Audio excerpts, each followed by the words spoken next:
After Kiki's Delivery Service, I felt like I had completed a sort of quadrilateral in my work. With the Castle of Cagliostro, Nazca the Valley of the Wind, Castle in the Sky, and My Neighbor Totoro, I thought I had done everything I set out to do. I quietly thought to myself, if I'd done this much, maybe it's enough. These were Hayao Miyazaki's personal reflections after completing My Neighbor Totoro. Interestingly, Kiki's Delivery Service wasn't originally a Studio Ghibli project. The film rights were acquired by a live-action production company, and it was brought to Ghibli through Dentsu, an advertising agency. By that point, a tie-up with the Yamato Transport had already been arranged, using their famous Takyubin Black Cat logo. The original book, Kiki's Delivery Service, written by Eiko Kodono, tells the story of a 13-year-old witch named Kiki who leaves her hometown to live in the city of Koriko, where she works as a delivery girl using her broomstick. The project was proposed in 1987, just as Ghibli was starting to work on My Neighbor Totoro and Grave of the Fireflies. Initially, Isao Takahata was considered to direct, but after discussions, Miyazaki agreed to produce the film while a younger director handled direction. As production on Totoro continued, Miyazaki began searching for the right director and screenwriter for Kiki's Delivery Service. The first screenwriter brought in was Nobuyuki Ishiki, who was recognized for his fresh take on contemporary society in films like Take Me Out to the Snowland. However, once Ishiki's script was completed, Miyazaki realized it didn't match his vision for the film. Although he admired Ishiki's creativity, Miyazaki explained that the script felt too dry.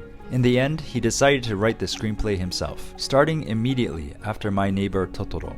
Production on Kiki's Delivery Service officially began on April 2, 1988, the day after My Neighbor Totoro's first screening. Miyazaki immediately started working on the screenplay, and by late April, he had completed the character settings and story outline. From May 7th to 16, the main staff traveled to Stockholm and Visby on Gotland Island in Sweden for a location scouting trip, using Miyazaki's synopsis as a guide. Miyazaki himself had visited Gotland during a previous project and was familiar with the area. The goal of the trip was to capture the essence of European cities that Japanese girls might vaguely imagine when thinking of a magical setting. Stockholm inspired much of Koriko's architecture, while elements from Paris and San Francisco also shaped the look of the town. Miyazaki's screenplay shifted the focus away from the episodic nature of the original book and instead centered on Kiki's emotional journey. In an interview, he explained, "The starting point was to create a story about a teenage girl. She will represent ordinary young women from rural areas who moved to the big city, like Tokyo, to live. I wanted to depict the kinds of experiences girls in modern society would encounter." He also wanted to avoid the story becoming a simple, heartwarming tale. He said, "Delivering items is just a setting. It's easy to fall into a pattern where every story ends with some heartwarming message, like retrieving medicine and saving children's lives. I didn't want that.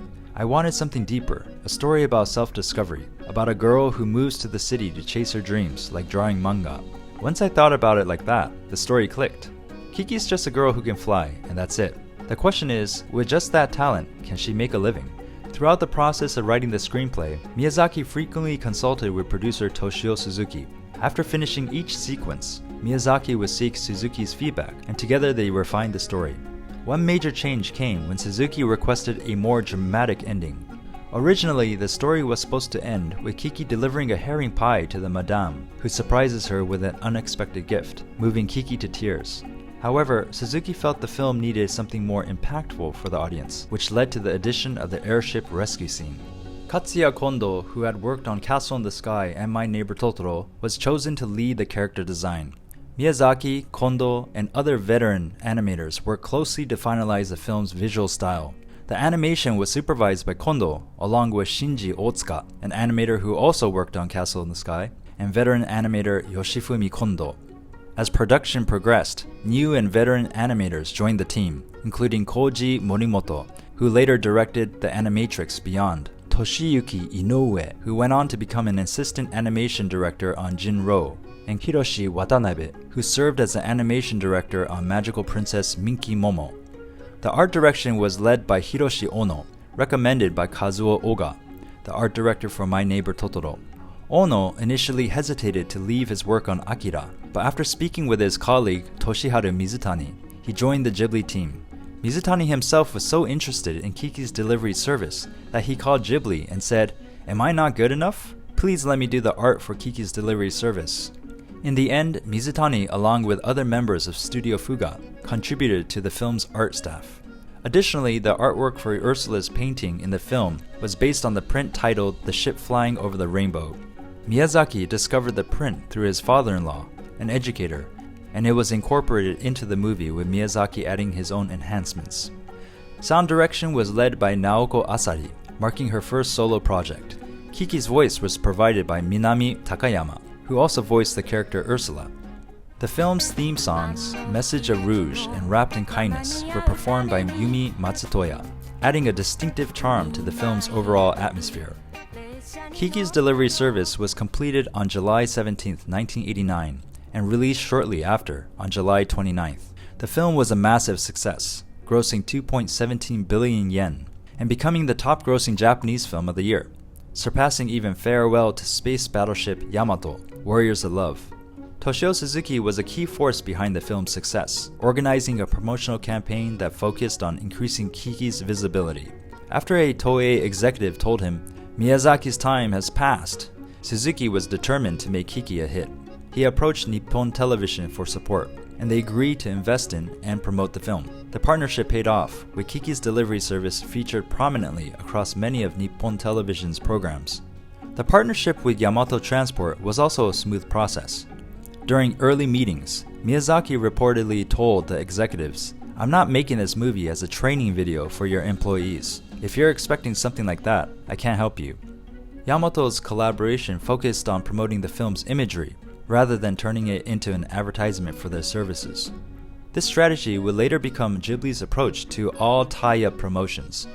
Despite the overwhelming success of Kiki's Delivery Service, Miyazaki had originally planned to dissolve Studio Ghibli after the film's release, believing that a single studio could only handle 3 films before encountering creative difficulties. However, after discussions with Suzuki, Miyazaki agreed to continue and shift the studio's focus toward training new talent. Suzuki proposed doubling the salaries of the staff, explaining that the average monthly salary of around 100,000 yen wasn't sustainable given the complexity of the work. They decided to transition the studio to a fixed salary system, offering full-time employment to their staff. This was a rare move in the animation industry, where most studios relied on a piece rate system.